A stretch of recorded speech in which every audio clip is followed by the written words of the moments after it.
Assalamualaikum warahmatullahi wabarakatuh. Pada kesempatan kali ini, saya akan melaksanakan supervisi akademik pada rangkaian pasca observasi. Jika minggu kemarin saya sudah melaksanakan coaching bersama Pak Eka, yaitu tentang coaching pra supervisi, kali ini kita akan melaksanakan coaching pasca supervisi atau pasca observasi. Berikut ini adalah kegiatan yang kami lakukan. Assalamualaikum Pak Eka. Waalaikumsalam. Alhamdulillah ini baik. Saya boleh minta waktunya sebentar Pak? Ya, boleh silakan. Kali ini kita akan melaksanakan percakapan sederhana saja Pak ya, terkait apa yang sudah Pak Eka lakukan di pembelajaran kemarin. Nah Pak, kira-kira kali ini apa yang ingin Pak Eka dapatkan dari obrolan kita hari ini? Untuk hari ini saya ingin sharing dengan Bu Melisa terkait pembelajaran yang sudah saya lakukan kemarin. Nah, kira-kira kekurangannya apa, terus perbaikannya apa. Saya ingin untuk hari ini saya dapat masukan lah dari Bu Melisa tentang pembelajaran yang sudah saya lakukan di hari sebelumnya itu. Nah Pak, sebelum ke masukan, kira-kira perasaan Pak Eka setelah melakukan pembelajaran kemarin itu bagaimana? Perasaan saya itu senang Bu, saya lega karena saya melihat pembelajaran dengan berdiferensiasi itu anak-anak rasanya lebih antusias mengikuti dan anak-anak pun juga mengikutinya dengan senang. Mereka kan juga saya senangnya karena mereka juga bisa berliterasi sesuai dengan gaya belajarnya mereka masing-masing. Seperti anak yang audio, anak visual, dan anak kinestetik. Mereka itu senang karena mendapatkan gaya belajarnya masing-masing. Yang saya lihat dari pembelajaran kemarin juga seperti itu Pak. Saya melihat anak-anak itu sangat antusias sekali. Iya. Nah sekarang Pak, terkait tujuan pembelajaran, mereka kemarin kan sudah menyebutkan tujuan pembelajarannya apa. Nah kira-kira dari pembelajaran kemarin, apakah tujuan pembelajaran itu sudah tercapai? Saya rasa untuk tujuan pembelajaran kemarin itu tercapai, kan anak-anak belajar bumi dan tata surya dengan berliterasi sesuai dengan gaya belajarnya mereka masing-masing. Dan itu saya rasa sudah tercapai karena mereka juga mempelajarinya dengan gaya belajar mereka masing-masing. Anak audio belajar dengan melihat dan juga mendengarkan gambar-gambar, anak visual belajar dengan menggunakan infografis, dan anak kinestetik ya seperti yang Bu Mel ketahui kemarin, mereka kan belajar sambil ke sana ke sini, sambil jalan-jalan, jadi mereka tidak bosan untuk anaknya. Alhamdulillah Pak ya, itu juga yang saya lihat anak itu sangat antusias sekali untuk pelajaran, sampai mereka tuh pun tugas-tugasnya itu juga sangat antusias untuk mengerjakannya Pak ya. Iya benar Bu, itu kan bisa dilihat dari live boxes yang mereka kerjakan online lewat HP itu. Nah ketika pengumpulan saya lihat di akun saya itu nilainya mereka itu bagus-bagus dan juga mereka antusias untuk mengerjakan, sehingga dari situ kan bisa dilihat, dan anak-anak pun juga tidak sabar untuk pembelajaran selanjutnya. Luar biasa sekali ya Pak, itu juga yang saya lihat kemarin. Malah saya dapat banyak ilmu loh dari pembelajaran yang Pak Eka lakukan. Nah sekarang Pak, saya ingin tahu kira-kira dari pembelajaran kemarin apa yang menjadi unggulan hingga harus dipertahankan dan apa yang menjadi kekurangan hingga harus ada perbaikan pada proses pembelajaran selanjutnya. Ini yang harus dipertahankan saya rasa itu mengenai diferensiasi proses dan juga literasinya. Nah, Bu Melisa kan juga tahu sendiri bahwasanya Indonesia itu budaya literasinya itu sangat minim. Bahkan dari beberapa negara itu Indonesia itu urutan bawah, bukan di urutan tengah ataupun urutan atas. Nah, saya ingin bisa mengajari seperti kemarin ke anak-anak itu agar anak-anak itu literasinya bisa belajar sedini mungkin, sedari dini. Benar sekali Pak, berliterasi dan membuat anak-anak untuk bisa membudayakan mereka berliterasi itu memang sangat penting. Nah sekarang Pak, kira-kira dari pembelajaran kemarin yang Pak Eka rasanya ada kekurangan tuh di mana Pak? Ini terakhir itu waktu di akhir pembelajaran saya lupa tentang refleksi Bu. Karena mungkin ya waktunya tidak cukup sehingga refleksinya yang saya rasa saya kurang itu dan perlu ditingkatkan di sana. Nah Pak, setelah memahami apa yang menurut Pak Eka itu adalah kekurangan, kira-kira rencana ke depan atau rencana selanjutnya yang Pak Eka lakukan itu apa?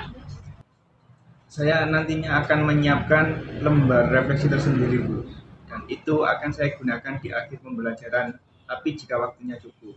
Kalau waktunya ternyata tidak cukup, sangat mepet, ya saya akan menggunakan seperti yang biasa Bu Melisa lakukan itu, refleksi menggunakan jari, sehingga tak terlalu memakan banyak waktu. Ya Pak, benar sekali. Itu adalah cara yang sering saya lakukan jika waktu sudah hampir habis, tapi kita belum melakukan refleksi. Nah, sekarang Pak, kira-kira rencana selanjutnya yang ingin Pak Eka lakukan untuk memperbaiki pembelajaran?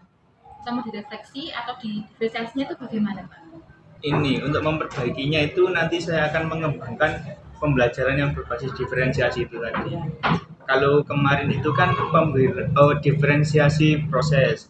Nah, nanti saya akan mengembangkannya ke arah diferensiasi konten dan juga diferensiasi tugas-tugas Atau produk atau ya. diferensiasi produk, bisa dikatakan seperti itu. Sekarang saya ingin tahu terkait area pengembangan Pak. Tadi kan Pak Eka sudah cerita ingin mengembangkan tentang diferensiasi konten sama diferensiasi produk. Nah, kira-kira Pak Eka ini ingin lewat jalur apa atau mau mengikuti pelatihan lewat apa untuk bisa mengembangkan apa yang ingin dikembangkan ini?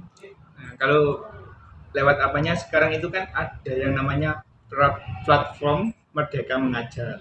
Terus ada juga video kursus-kursus online yang gratis seperti webinar-webinar itu, dan juga MGMP, sama ini kan bisa lihat mengenai video-video yang ada di medsos seperti YouTube, Instagram, ataupun yang terbaru seperti TikTok sekarang itu. Tadi saya ngambil kesimpulan ada 4 Pak ya. Yang pertama adalah PMM, kemudian ada pelatihan online atau webinar, kemudian ada MGMP, dan terakhir adalah YouTube atau media sosial lain seperti TikTok ya, dan Instagram. Nah, sekarang Pak, dari keempat tadi, kira-kira Pak Eka mau mulainya ini kapan? Ya, mulainya secepatnya Bu. Kalau di minggu-minggu ini itu kan saya sudah banyak melihat video-video di YouTube. Nah, untuk MGMP itu nanti saya akan mengikutinya di tahun ajaran depan lah. Sekarang kita masuk ke tanggung jawab ya Pak ya. Kira-kira dari keempat tadi, ini Pak Eka ini memulainya itu kapan? Ya, kalau bisa sih secepatnya Bu. Kalau di minggu-minggu ini kan saya sudah membuka YouTube. Nah, terus saya juga nanti minggu depan insya Allah akan mulai lagi sudah membuka platform Merdeka Mengajar. Kan di situ banyak kursus-kursus online-nya juga. Serta saya nanti akan mengikuti kursus-kursus online berdasarkan apa yang saya butuhkan. Nah, kalau untuk MGMP-nya sendiri itu nanti saya akan mulai mengikutinya di awal tahun ajaran baru ini. Bagus sekali Pak, sudah benar-benar terencana ya. Apa yang ingin dicapai, target-targetnya itu apa. Nah, sekarang saya ingin tahu Pak, kira-kira ada nggak kiranya orang atau seseorang, teman atau siapa itu yang bisa menjadi motivasi Pak Eka atau bisa mengingatkan Pak Eka untuk mencapai target-target yang disebutkan tadi? Kalau untuk orang-orang yang memotivasi itu tentunya teman-teman atau rekan-rekan guru yang ada di sekolah ini, dan juga guru-guru senior di mapel yang sama itu juga memberikan inspirasi tersendiri buat saya, karena saya rasa beliau itu cara mengajarnya itu ya bisa dikatakan unik karena menginspirasi anak-anak untuk mau belajar. Jadi inspirasi saya itu datang juga dari teman-teman terdekat yang ada di sekolah ini. Seperti itu. Nah Pak, dari percakapan kita kali ini, kira-kira ada nggak yang masih mengganjal di hatinya Pak Eka? Saya rasa untuk hari ini itu sudah nggak ada yang mengganjal karena sudah saya sampaikan semua kepada Bu Melisa ini. Alhamdulillah Pak ya, mulai dari kita kemarin melakukan pra-observasi, kemudian observasi, sampai pasca ini, semoga bisa memberikan manfaat yang banyak untuk Pak Eka. Ya, amin. Saya juga. Dan juga semoga bisa terus mengembangkan pembelajaran di anak didik kita dan membuat SMP kita, SMP Kemala Bayangkari ini tambah maju depannya. Amin. Terima kasih Bu Mel. Saya juga sangat terima kasih Pak Eka. Iya, sama-sama.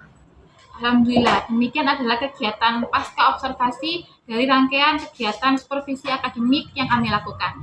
Mohon maaf jika ada banyak kesalahan kata, dan saya akhiri. Terima kasih. Wassalamualaikum warahmatullahi wabarakatuh. Waalaikumsalam warahmatullahi wabarakatuh.